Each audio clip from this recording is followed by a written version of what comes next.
However, one man who knows Mr. Crosby better than most is the Mayor of London, Boris Johnson.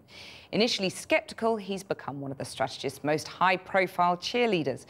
Earlier, I spoke to him about Mr. Crosby, and I started by asking him what he was like to work with.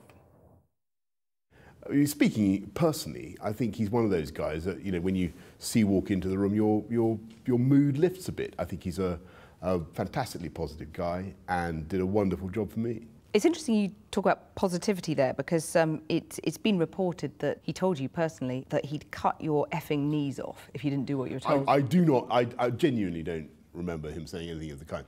But it's not impossible that he could have said something like that, because that's certainly his approach. I remember I'd given a speech to a bunch of I think Conservative councillors, and admittedly I'd slightly bust it, but I was absolutely exhausted. What did you say? I can't remember, but I was exhausted, and I was sort of thinking, oh well, we got through that more or less okay, you know. And I was walking out of the room, and my mobile went, you know, as they used to do when you get a text, and I looked and said, "Crap speech, mate," and. That's Lynton's approach, and he just doesn't let you get away with anything. Do you credit him with sort of winning for you? I think it's very important to have a great campaign manager. I think you've also got to have the right candidate. You've got to have the right ideas. I mean, in the end, what Lynton will tell you is that he can't fatten a pig on market day, as he'll say. He'll say, well, you know, he used to say to me, why are you going on about bicycles so much? Or why, you know, these things don't matter. Focus on the stuff that really matters to people. So, driving down crime, cutting council tax, building more affordable homes. Talk about the big stuff. Talk about the stuff that really resonates with people. What will he be saying to David Cameron now about 2015? What are the barnacles, as he puts it, that have to be scraped off that government boat?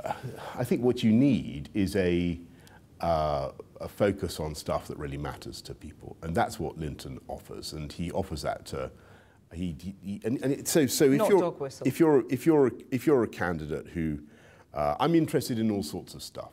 I want to talk about all sorts of things. So you're interested in the barnacles too? The point I'm trying to make is that when you come down to an election campaign, where it's very important that you get across a series of quite tightly focused messages, that you don't just talk about everything at once. Otherwise, people won't know what the Schwerpunkt is. What are you really trying to get over? Well, seeing as we've gone German all of a sudden, Ken Livingstone told us that this negative approach, this focus on the sort of appealing to people's prejudices, for example, about immigration. Which I haven't mentioned it. You keep going on about a negative approach. I don't believe in it. No, but we're talking about welfare, immigration.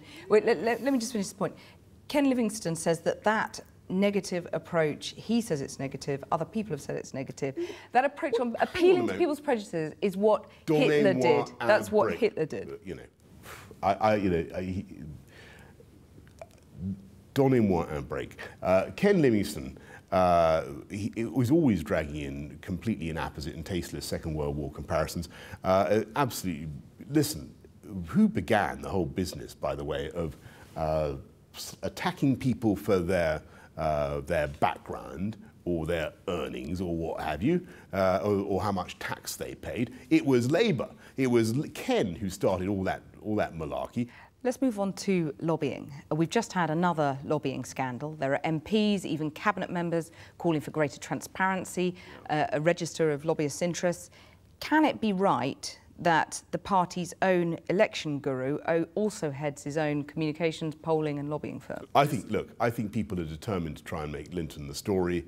I think he's a very, very good political campaign manager. He's the best I've ever seen. That's what he does. And I think all this stuff about his company is complete load of old cosmos. But whether that's the case or not, do you not, just to silence the conspiracy theorists, if that's what they are, surely publish the register of his clients, publish that list of clients, but what's and the then allegation? We'll see if there's any conflict of interest. Well, there was a U-turn very shortly after he came in on cigarette packaging and on minimum alcohol pricing. He has acted for those industries in the past. There is a potential conflict of interest there. Do you accept that? No.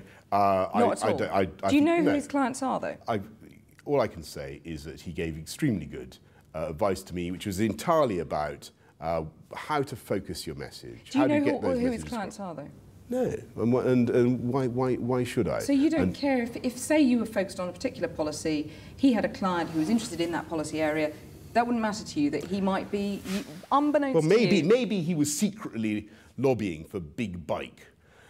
Maybe the global forces of tree planting. Well, he might have an interest in a green energy company. Maybe he has an interest in bicycles worldwide. Maybe the force of the sinister global conspiracy you can joke to about plant it, but more there's trees. Government policy. Maybe. Yeah. Well, look, I just don't know. I don't know what you're talking about. I think it sounds like a load of old nonsense. So when you run for the leadership, he'll run your campaign. David Cameron is doing a fantastic job, and I'm very pleased that Lynton is there now, because I think that they've got the best possible campaign manager they could have. And for the full unvarnished Boris Johnson interview, you can go to our website, which is channel4.com/news.